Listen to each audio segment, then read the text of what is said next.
Good morning, children. Today I am going to explain application of resolution of vectors. So first application, walking of a man is an example of resolution of forces. This is the diagram on which you can understand. So when a man while walking press the ground with his feet backward by a force F. आप diagram में देख सकते हैं बच्चों, एक पैर है जिसका साइन है, एक लेग है, एक पैर है जिसका डायग्राम बना हुआ है, ठीक है।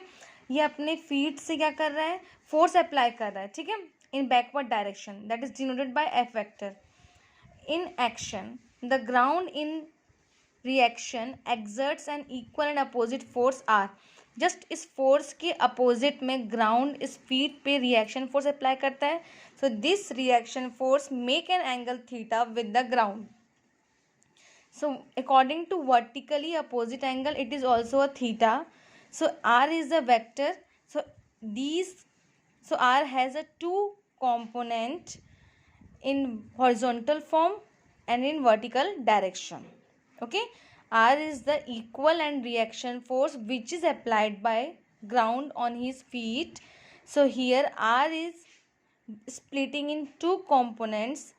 First is r cos theta in horizontal direction, second r sin theta in vertical direction. Is it clear? So r is resolved into two rectangular components. Vertical component, that is r sin theta.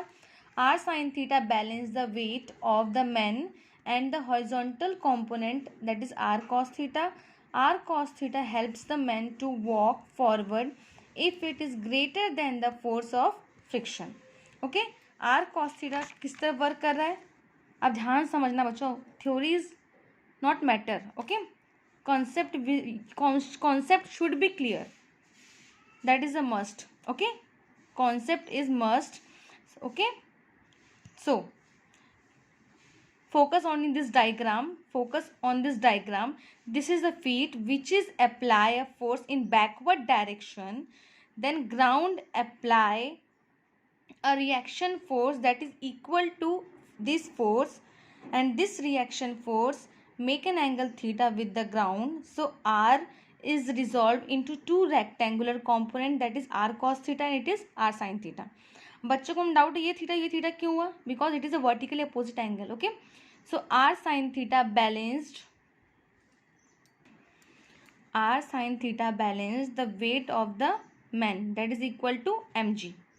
Okay, R sine theta किसको balance कर रहा है, इस इंसान के weight को, that is equal to M G. Is it clear?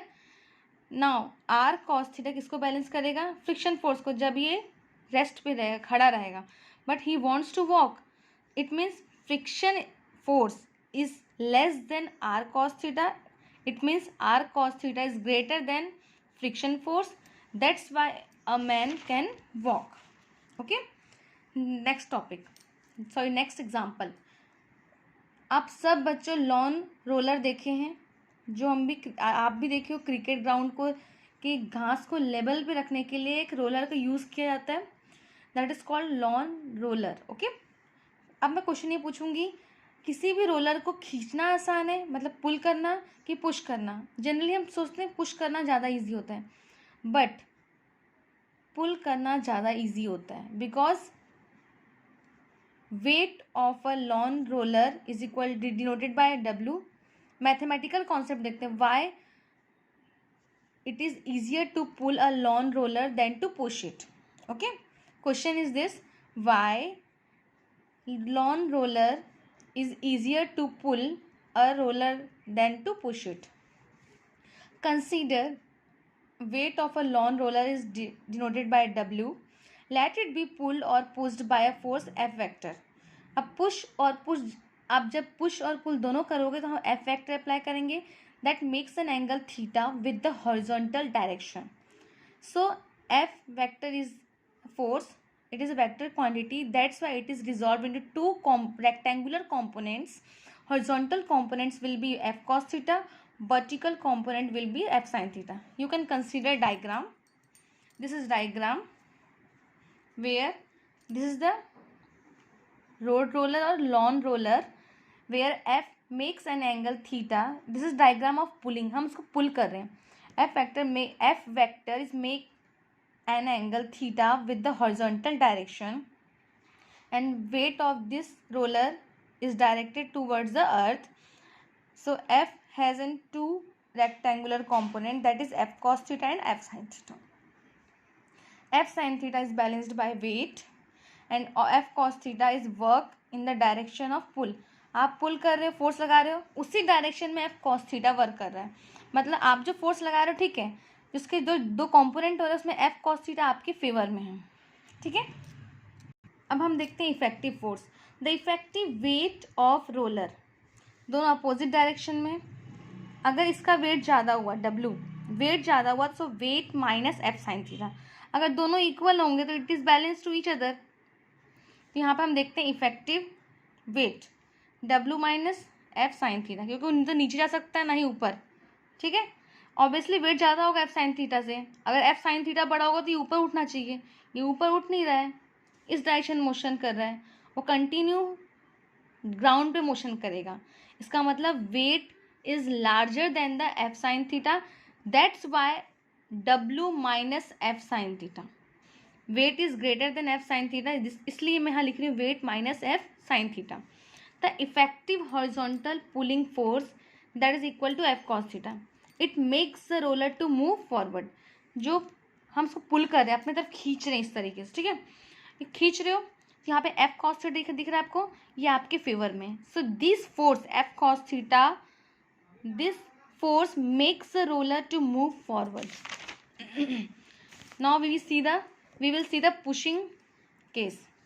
When we push a roller or lawn roller, then we will apply a force that is denoted by F vector. Okay, it is also make an angle theta with the horizontal direction. तो आप देखो यहाँ पे ये force कहाँ work कर रहा है, अर्थ की तरफ में। फिर से यहाँ पे वर्टिकली अपोजिट एंगल से थीटा एंगल होगा। फिर से एफ के दो कंपोनेंट होंगे, एक हॉरिजॉन्टल एक वर्टिकल है। Horizontal means F cos theta, vertical means F sine theta. यहाँ पे क्या होगा, एफ साइन थीटा और वेट दोनों सेम डायरेक्शन में, so it should be a add, so weight plus F sine theta. The effective weight of roller is weight plus F sine theta. आप खुद देखो यहाँ पे वेट थोड़ा सा कम हो रहा था, wait minus F sine theta था, बट यहाँ तो वेट बढ़ रहा है, wait plus F sine theta हो रहा है। मतलब आपको ज़्यादा फोर्स अप्लाई करना पड़ेगा इसके वेट के अकॉर्डिंग। पुश करने के लिए, पुल करने में आपको कम फोर्स अप्लाई करना पड़ता है, because wait minus F sine theta होता है वहाँ पे। The effective horizontal pushing force F cos theta, यहाँ पे एक इफेक्टिव फोर्स क्या है, एफ कॉस थीटा। ठीक है, it makes the roller to move forward, but यहाँ कंडीशन क्या है, यहाँ पे एक फोर्स माइनस है। आपको पता है जब हम सब्ट्रैक्ट करते हैं वैल्यू कम होती है, तो इफेक्टिव फोर्स जो वेट था वो थोड़ा कम हो जा रहा है। यहाँ पे देखिए वेट बढ़ रहा है, so you have to apply more force in pushing compare than the pulling. Okay, in practical form you can clear see that it is easier to pull a lawn roller than to push it. Okay बच्चों, now we will start a projectile. Okay, this is the important topic. What is meaning of projectile? Projectile is the name given to a body thrown with some initial velocity at some angle with the horizontal direction and then allowed to move in two dimensions under the action of gravity alone. Okay, आप किसी भी object को throw करते हो, फेंकते हो, कुछ initial velocity दे के फेंकते हो, वो वेलोसिटी देने के बाद वो ऑब्जेक्ट हॉरिजॉन्टल डायरेक्शन कुछ एंगल बना रहा है, लेकिन वो अंडर ग्रेविटी मोशन करना चाहिए। ठीक है, that motion is called projectile motion and it is 2D, it means motion in a plane. Projectile motion कैसा होता है, 2 डायमेंशन होता है। The path followed by a projectile is called trajectory. This is important point, the path followed by a projectile is called its trajectory. So we can see the example, a bullet fired from a rifle, a piece of stone thrown in any direction, a body dropped from the window of a moving train, a bomb released from an aeroplane in flight, a hammer thrown by an athlete, a jet of water issuing from a hole near the bottom of water tank. आप पूरे example को देख चुके हो, live नहीं देखे हो, TV में कुछ देखे हो, कुछ आप मूवी में देखे हो, कुछ न्यूज़ में देखे होगे, ओके। और बॉल को थ्रो करने वाला, स्टोन थ्रो करना, तो प्रैक्टिकली आप रियल लाइफ में किए होगे, okay. These example you can see in daily life, in movie, in news, okay. But say some example you have also does in your childhood.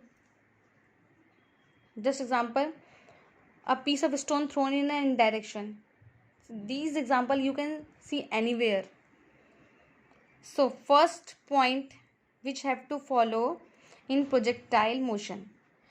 In the above examples, we find that projectile moves under the combined effect of two velocities, a uniform velocity in the horizontal direction which would not change provided there is no air resistance.